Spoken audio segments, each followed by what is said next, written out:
Hello everyone. Today I thought I'd show you my Gumby collection. So let's start at the top here, or actually let's start at the very top with the Nyland Michigan crane. This would have been from 1962. Um, and most of these would actually have a clamshell, but this one has a hook, as you can see here. And what's really interesting about this one is that this is a rare variant because it has the paper stick-on grill here instead of the typical metal grill. So it's much rarer than the one used in Gumby. And then down here, we have the first tier of the Gumby merchandise. So back here we have the Lakeside Gumby accessories. There's the astronaut, cowboy, and fireman. See them there. And then over here we have the Christmas ornament. There's an unrelated tractor right there, and then here we have the world's smallest Gumby and Pokey. Has a patch and some generic NJ Crows figures. Back here we have the Jesco Gumbiddies from the 1970s at some point. And then next to them we have the Blockheads, which also Jesco. Those are really rare. You almost never see those, especially mint in package. So, yeah, and then here's the TOIA wooden train. This was used in Gumby starting in 1957, pretty sure, with Outcast marbles. Really, really rare.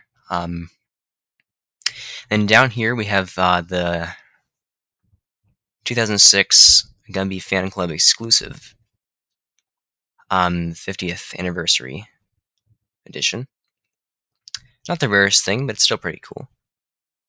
And then next to it is the Jesco Large Pokey mint in package, which is pretty rare, especially in this good of condition, but not the rarest thing you'll see.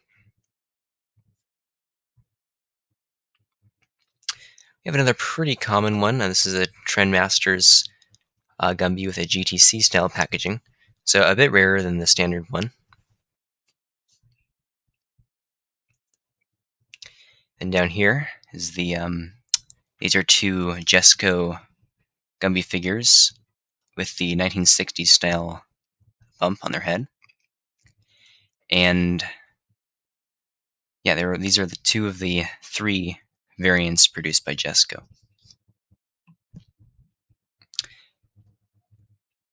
And here's the Topper Dawn action car.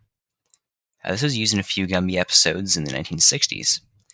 And the white seats are very rare. Typically, those are missing. And over here, this is a Gumby shampoo bottle. It still has this original plastic wrap, so I guess nobody opened that since the 1980s. So for 40 years old. Down here, we have the Nyland Turner Rocker. This is from 1956, and that is a very rare version, very rare color variation. I typically don't see that, but I think I got it for a fairly fair price. But yeah, this was the one using Gumby. You can see it in a few 50s episodes. And back here we have two fairly common Lakeside figures. But then the third one is very rare. It's a very rare variant. There were many different variants of Lakeside figures in the 1960s. This one is especially rare. And then the two identical ones here are the Bicentennial Gumbies, specifically the stretchy Bicentennial Gumbies. Also referred to sometimes as the Prima Gumbies. But these are really rare, actually, but the bendy versions are more rare than the stretchy versions. Yeah, I got these for a very, very generous price. Here's just a generic Lakeside Pokey. Nothing too spectacular. But then over here, is a product miniature dump truck.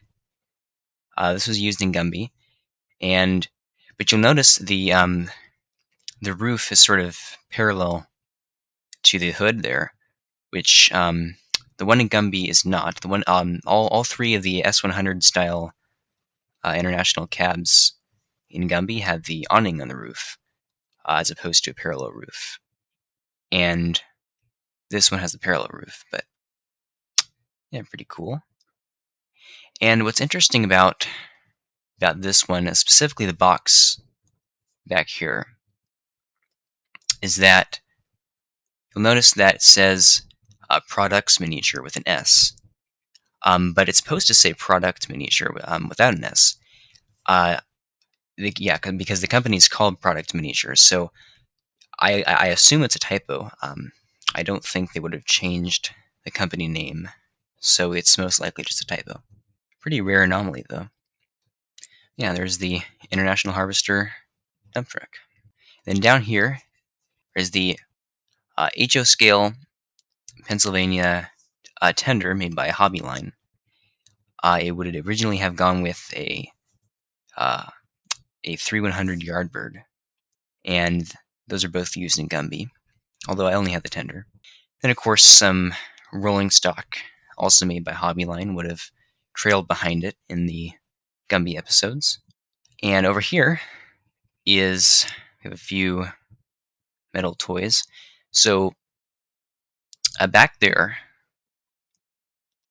is the Remco Flying Dutchman. And that was used in, I think, it was prominently used in 3 Gumby episodes. Even Steven, Hidden Valley, and Gabby Ante. And it was used a little bit in the background of a few other ones as well. Nothing too rare, though, but it is pretty iconic. And right here is a Lido Jeep made of sort of that poly material, unbreakable plastic that was sort of all the rage back in the 60s. Yeah, this was used in the Glob, Chicken Feed. You can see it in the background of a couple other episodes as well. Very rare, though, and in very good condition. There's no cracks or breaks or anything, and all the parts are there. So really nice. But yeah, you're not likely to stumble across these very often. Over here, let's see.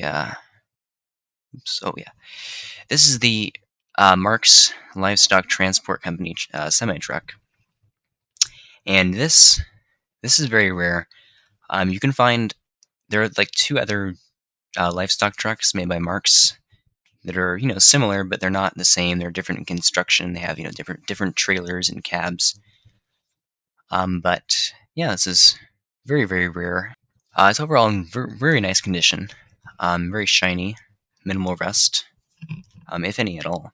And the cab's a bit beat up in the front, and there's the horn is still there in the back. That could be a reproduction. I'm not really sure. There are reproductions available for the Mark's horns. And here's the doors in the back. I haven't opened those, so there could be like Black Widows in there. You never know. Oh yeah, another thing on the Flying Dutchman is the that rear wheel right there is, I believe, a custom add-on. I don't think that was there originally. Somebody must have added that, sort of customized it. Pretty cool though. That's actually a really neat idea. And the windshield is almost always warped on these, so it looks like somebody replaced that as well. Here's another look at the Lido Jeep. Over here, there's a Tonka reproduction from the 1990s. It's a reproduction of a late 40s or early 50s truck. This one's pretty rare because the dump bed is usually green on these, but this one is blue, which makes it pretty cool. It was not used in Gumby, though. It's just sort of just a different one that I have. I actually got this at an antique store. Pretty cool, though. You almost never see these. Over here we have some sort of wooden chassis. Not really sure what it went with, but behind it is another Lido Jeep. This one is in original packaging, but it's not overly fond of it. I kind of wish I didn't buy it because I don't really think it was worth the money, but it's pretty interesting all the same. It's pretty rare to find it in its original packaging, but this one is nearly identical to the other Lido Jeep, but it is slightly smaller, so I don't know why they would have made two just slightly different Jeeps. That doesn't really make sense to me, but that was also not used in Gumby. Well, that's all I have for my Gumby collection today. I continue to expand it, however, so at some point in the future I will make another one, another update. But yeah, I actually made a wiki for all of the vintage toys that can be seen on the Gumby Show, and I will link to that in the description. Feel free to edit the wiki and just make sure to follow the templates. Yeah, I'll link to that in the description, and I'll also link to tnttoytrucks.com, which has a wealth of knowledge about mid-century toy trucks, sort of in that post-war era. And yeah, well, that's about all for now. Hope you enjoyed the video, and I'll see you next time.